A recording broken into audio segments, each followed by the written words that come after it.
talking about an issue that sounds surreal to most in the developed world, modern-day slavery. Perhaps most surprising, the focus is on the United Kingdom today, where the charity Unseen, the government-approved anti-slavery helpline, reports that the number of modern slavery cases in the UK's care industry has more than doubled in the past year. And we're joined now by the director of Unseen. Joining us from Bristol is Justine Carter. So thanks for being with us on this eye-opening report coming from your organization. I understand a lot of it has to do with changes that have happened since Brexit, the ease of getting foreign workers into the country, but also just the supply chain growing in this industry. Can you describe what's happening in the care sector? Well, thank you for having me on today. I think this is an issue that we are extremely concerned about. We're seeing numbers increasing right across the different sectors that we see here in the UK and beyond. But the care sector is particularly concerning because from 2021 to 2022, we saw an increase of over 600% in terms of cases that came into us from the care sector. We're continuing to see that in 2023 with over 65 cases already reported in the first half of this year.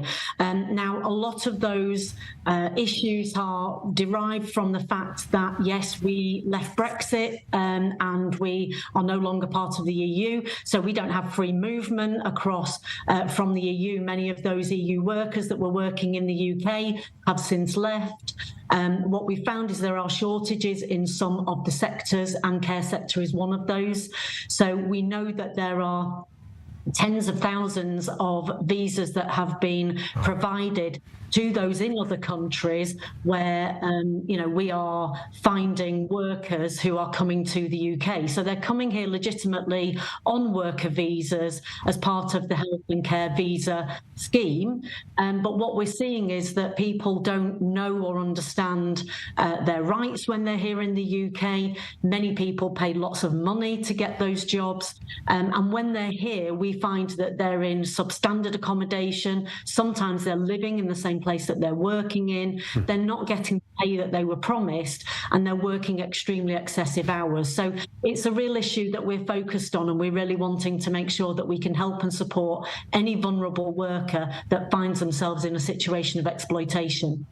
Look, clearly important sector. I mean, how has your hotline, your organization, come into this and made a difference? I mean, it just opening up, the access for these people to have somewhere to go, and on top of that, who are they? Where are they coming from? If you can describe, are there countries that are more prevalent as origins than others? Yes, great question. We set up the helpline in 2017, and we've been a real lifeline for people, for organisations who want more access to support and to understand what entitlements they have and what help they can get. So the fact that we're confidential, independent, 24/7 is really, really critical.